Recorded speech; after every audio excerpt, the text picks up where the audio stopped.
Hey guys, thank you for tuning in to MooMoo Outdoors.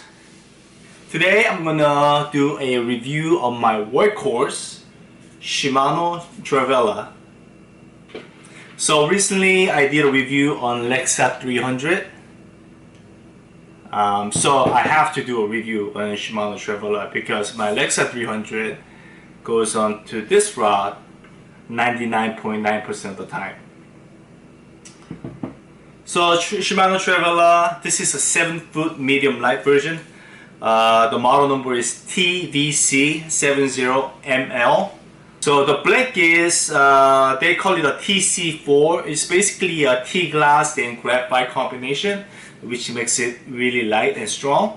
The guides are all Fuji guides with the Fuji Rio seat. And the foregrip is 5.5 inches long and the rear grip is 14 inches long. And if you can look at it, the blank, this is a pretty thin rod. If you go towards the tip, it is a little bit thicker than typical bass rod, but the whole blank, if you look at it, is very thin, super light. That's why I really like it.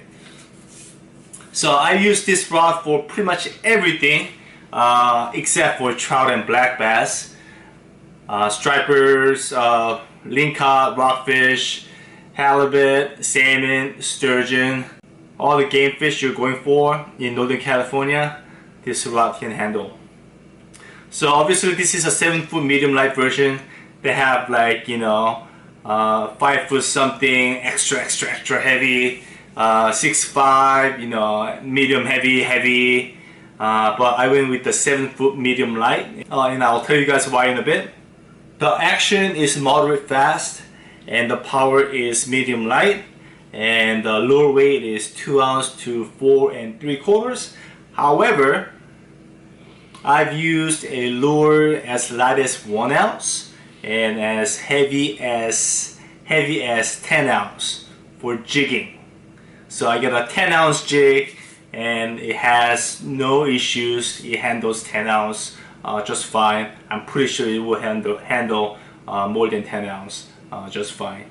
Like I said, I use this for halibut as well, and when I'm ball bouncing, I'm typically using 8 ounce to 12 ounce, which handles just fine, which handles great. I even use a 16 ounce weight for bouncing, and it had no issues at all. So really versatile saltwater big fish rod from a kayak. And the reason I went with the 7-foot medium light instead of maybe a little bit shorter and really heavy action, such as heavy, extra heavy, even medium heavy, I feel like 7-foot medium light has enough backbone and can handle all the big game fish up in Northern California, and also it's got a pretty good flex to it. I mean, this is not the best rod for trout for salmon, but it actually works pretty well since it's got pretty good flex to it.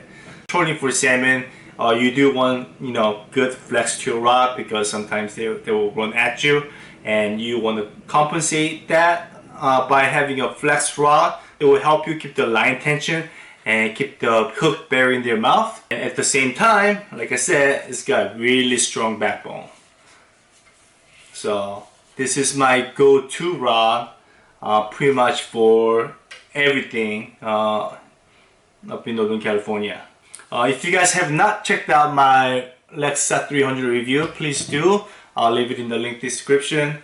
And if you guys have any questions about this rod, feel free to comment. Oh yeah, and this is a casting version. They make a spinning version as well. This is $130, so it makes it very affordable, yet really durable and versatile rod. I'll leave some of the videos in the description, so you can check out what kind of fishing I do with this rod. Thank you guys for watching. Please like, comment, share, and subscribe. Stay tuned for more, and go outside and enjoy the outdoors.